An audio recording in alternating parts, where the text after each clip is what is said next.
Welcome to litchi kitchens. ఈరోజు మనం ఇంట్లోనే మన సొంతగా జిలేబీ ఎలా తయారు చేసుకోవాలో చూసి చేసి నేర్చుకుందాం. మొదటగా ఒక చిన్న గ్లాసులో మనం మినపప్పు తీసుకుందామండి. ఒక మినపప్పుకి 2 బియ్యం వేసుకోవాలి, అదే కొలత. చూడండి, ఇవి చక్కగా 2 గ్లాసులు బియ్యం వేసేసాను. ఇవి చక్కగా మనం క్లీన్ చేసుకొని చక్కగా నానబెట్టేసుకొని కడిగేసుకొని పక్కన పెట్టుకొని మనం మిక్సీ జార్లోకి తీసుకొని మిక్సీ పట్టుకోవాలి. ఒక 4-5 అవర్స్ నానిన తర్వాత మనం మిక్సీ పట్టుకోవాలండి. దీనిని కూడా ఈ మిక్సీ పట్టేసిన పేస్ట్ని కూడా పక్కన పెట్టుకోవాలి. ఇప్పుడు మనం ఒక బౌల్లోకి 1 గ్లాస్ మైదా తీసుకుందాము. కొంచెం వంట సోడా అంటారు కదా, బేకింగ్ సోడా లేదా వంట సోడా, ఈ రెండు ఏదైనా వేసుకోవచ్చు. కొంచెం చిటికెడు వేయాలండి. అది వేసేసుకున్న తర్వాత మనం పేస్ట్ చేసి పెట్టుకున్నాం కదా మినపప్పు బియ్యం, అదొక కప్పు. అంటే మనం మైదా ఎంత తీసుకున్నామో అంతే ఈ పేస్ట్ కూడా మనం తీసుకోవాలండి, కలుపుకోవాలి. ఈ విధంగా కలిపేసుకోవాలి చక్కగా. కొంచెం ఫుడ్ కలర్ వేసుకుందామండి. కొంచెం ఫుడ్ కలర్ వేసుకున్నాను.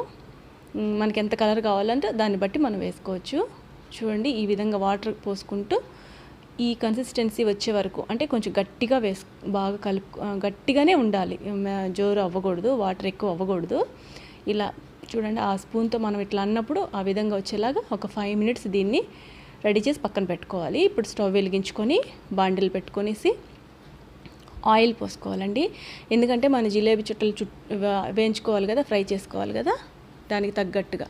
చూడండి, అవి జిలేబీలు చేసుకోవాలంటే ఒక గ్లాసులో పాల కవరు ఈ విధంగా పెట్టేసుకొని దాంట్లోకి మనం కలిపి పెట్టుకున్న లిక్విడ్ని, అంటే ఆ పేస్ట్ని దాంట్లో పెట్టేసి రబ్బర్ బ్యాండ్ వేసేసుకోవాలి. చూడండి, దాన్ని కూడా పక్కన పెట్టుకున్నాక స్టవ్ మీద ఒక బౌల్ పెట్టుకొని 1 గ్లాసు షుగర్కి 1 గ్లాసు వాటర్ అంటే జీరా అవ్వాలి కదా, 1 గ్లాస్కి 1 గ్లాసు షుగర్కి 1 గ్లాసు వాటర్, ఈ విధంగా జీరా చేసుకుంటూ పక్కన పెట్టుకోవాలి. మనం జీరా రెడీ అయిపోతుందండి. చూడండి, నేను అదంతా ప్రిపేర్ చేస్తూ చూపిస్తున్నాను. ఈ విధంగా ఒక 15 మినిట్స్ మనకి బాగా జీరా అయ్యేదాకా ఈ విధంగా ఇట్లా అంటే అట్లా అతుక్కునేలా ఉండే వరకు జీరా మనం పట్టుకోవాలి. అలా జీరా అయిన తర్వాత మనం దాన్ని కూడా తీసేసి పక్కన పెట్టేసుకుందామండి. చూడండి, ఇప్పుడే పాకం స్టార్ట్ అయింది. ఒక 4-5 మినిట్స్ ఇది ఇట్లాగే మరగనివ్వాలి. అప్పుడు ముదురు పాకం రాకుండా ఉండటం కొరకు ఒక 1/2 నిమ్మ దెబ్బ మనం పిండేసుకుంటే మనకు ముదురు పాకం అవ్వదండి. మనం ఎంతవరకు పాకం ఉండాలో అట్లాగే ఉంటుంది. ఇప్పుడు మనం ఆ నూనె కాగిందో లేదో జస్ట్ మనం టెస్ట్ చేసుకుందాం. ఒక చిన్న ఇదేసి కొద్దిగా వేసి నూనె కాగిపోయింది. ఇప్పుడు మనం జిలేబీ చుట్టలు వేయించుకుందామండి.